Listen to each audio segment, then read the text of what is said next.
જય દ્વારકાધીશ ખેડૂત મિત્રો.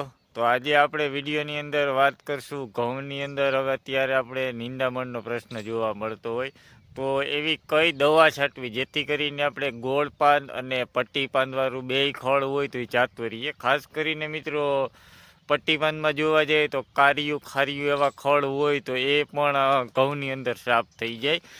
ટૂંકમાં કહેવા જાય ને મિત્રો તો કે ઘઉંની અંદર ઘઉં સિવાયનું કોઈ પણ ખળ હોય તો એ સંપૂર્ણ નાશ થઈ જાય એવી દવા વિશે આજે આપણે વાત કરવાના છીએ. અને ખાસ કરીને એક જોવા જઈએ મિત્રો તો અમુક ખેડૂતનો પ્રશ્ન હોય કે જોઈએ એવું રિઝલ્ટ મળતું નથી, તો એનું શું કારણ હોય જેથી કરીને આપણને રિઝલ્ટ ઓછું મળે. તો એના વિશે પણ આપણે સંપૂર્ણ ડિટેલમાં વિડીયોની અંદર વાત કરશું. તો વિડીયોની અંદર લાસ્ટ સુધી જોડાયેલા રહેજો. અને આપણે આની અંદર તમે જોઈ શકો મિત્રો ઘઉંની અંદર આપણે કાલે જ દવા છાંટેલી છે અને આપણે જોવા જઈએ તો અત્યારે રિઝલ્ટ મળવાનું ચાલુ થઈ ગયું છે. તો આપણે પહેલાં તો એ જોઈએ કઈ દવા છાંટી અને શું એવી કાળજી રાખવી જેથી કરીને આપણને 100% રિઝલ્ટ મળે. તો વિડીયોમાં લાસ્ટ સુધી જોડાયેલા રહેજો. અને જે મિત્રો નવા હોય આપણી ચેનલમાં એ ચેનલને સબસ્ક્રાઈબ કરી લેજો. તો ચાલો વિડીયોની શરૂઆત કરીએ. તો મિત્રો વાત કરીએ તો આપણે આ ઘઉંની અંદર આપણે કાલે જે દવાનો એક સ્પ્રે કરેલો છે અને જોવા જઈએ મિત્રો રિઝલ્ટ કેવું મળ્યું તો અહીંથી આપણે તમે નજર સામે જોઈ શકો છો. આ બધું જે ખળ છે એ મોઢાને બધા જોઈ શકો, મોઢા મેળાઈ ગયા, નમી ગયું છે ટૂંકમાં. તો આ રીતનું આપણને હજી સુધીમાં લગભગ આને જોવા જઈએ મિત્રો તો 24 કલાક જેવો ટાઈમ થયો છે. હજી તમને આગળથી પણ વ્યવસ્થિત બતાવી દો.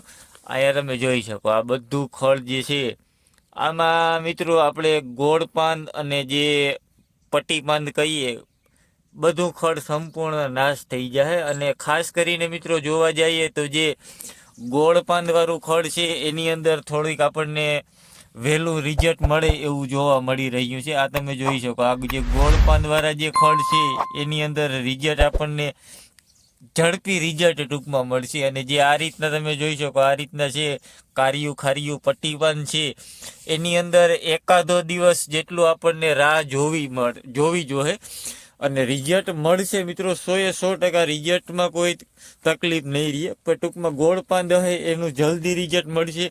અને ખાસ એક મિત્રો આપણે વાત કરીએ તો જે બધા ખેડૂત મિત્રો અત્યારે પરેશાન છે એ છે કોંગ્રેસ ઘાસ.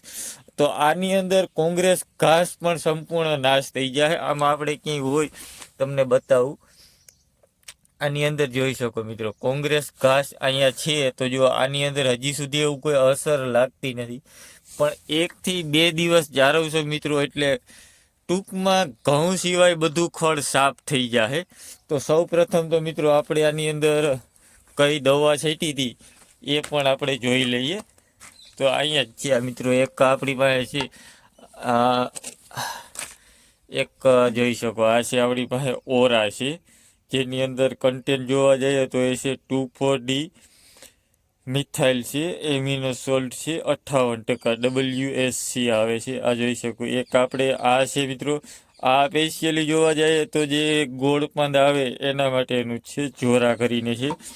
અને બીજું આપણે જોવા જઈએ તો આ એક આપણે છે પોરસ કરીને છે. કન્ટેન્ટની વાત કરીએ મિત્રો તો ક્લોડીના પ્રોપર જેલ છે 15% WPA. તો આ ખાસ કરીને મિત્રો જોવા જઈએ તો એ પટ્ટી પાંદમાં કામ આપે છે. અને ખાસ મિત્રો આની અંદરથી છે ને 8 પાઉચ નીકળશે. અહીં તમે જોઈ શકો 20 ગ્રામના 8 પાઉચ નીકળશે. તો આ એક પાઉચ એક પંપની અંદર નાખવાનું રહે. આનું પ્રમાણ જોવા જાય તો આની અંદરથી 8 પંપ થાય. અને જોરાની અંદર વાત કરીએ મિત્રો તો આપણે 60 થી 70 ml પ્રમાણ રાખી શકીએ એક પંપની અંદર.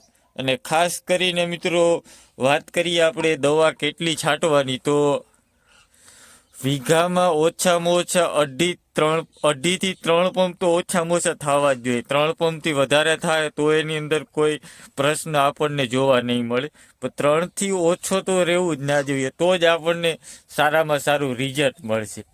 અને હવે આપણે મિત્રો વાત કરીએ, અમુક ખેડૂત મિત્રો કહેતા હોય કે રિઝલ્ટ નથી મળતું. તો રિઝલ્ટ ના મળવાનું મુખ્ય કારણ છે કે આપણે જ્યારે દવા છાંટીએ ત્યારે આપણે ઘઉંની અંદર પૂરતા પ્રમાણમાં ભેજ હોતો નથી. તો ખાસ કરીને મિત્રો ભેજ જાળવી રાખવો ખૂબ મહત્વનો છે. જ્યારે આપણે પાણી કાઢી અને ખૂબ સારામાં સારો ભેજ હોય ત્યારે જો આપણે દવાનો સ્પ્રે કરીએ તો આપણને એની અંદર ખૂબ સારું રિઝલ્ટ મળશે. અને બીજી વાત કરીએ મિત્રો તો કે એક છે નોઝલ છે. આપણે જે પંપ લીધો હોય ત્યારથી એની અંદર ગોળ નોઝલ ચડાવી દઈએ તો એ ભાંગે ત્યારે બદલાવીએ ત્યાં સુધી આપણે એની અંદર બદલાવતા નથી. તો આ રીતના મિત્રો પટ્ટી નોઝલ એક તમે આ ફોટોમાં જોઈ શકો એ રીતના પટ્ટી નોઝલ આવે એ સ્પેશિયલ ખળની દવા છાંટવા માટે જ આવે છે. તો હંમેશા મિત્રો ખળની કોઈ પણ દવા છાંટીએ આપણે ત્યારે જો આ પ્રકારની પટ્ટી નોઝલનો આપણે ઉપયોગ કર્યો તો આપણને રિઝલ્ટની અંદર 15-20% જેવો સુધારો જોવા મળી શકે. અને બીજી વાત કરીએ મિત્રો તો પાણીને ચોખ્ખું રાખવું એ બધો આપણને ખ્યાલ જ છે. તો આટલી થોડીક આપણે કાળજી રાખી અને આની અંદર તમે કોઈ પણ અલગ અલગ ટેકનિકલ આ મેં તમને બતાવ્યા એ ના મળતા હોય તો તમારી આજુબાજુમાં કોઈ સારા એગ્રો હોય તો એ બીજું કોઈ સારું ટેકનિકલ પણ આપણે ઉપયોગ કરી શકીએ છીએ. તો આ રીતના મિત્રો આપણે કાળજી રાખીએ અને સ્પ્રે કરીએ તો આપણને ખૂબ સારું એવું પરિણામ મળી શકે. અને કંઈ પ્રશ્ન હોય મિત્રો તો કોમેન્ટ કરજો. અને જો માહિતી સારી લાગી હોય તો વિડીયોને લાઈક કરી દેજો અને અન્ય ગ્રુપમાં શેર કરી દેજો. અને જે મિત્રો આપણી ચેનલમાં નવા છે ચેનલને સબસ્ક્રાઈબ કરી લેજો. ધન્યવાદ.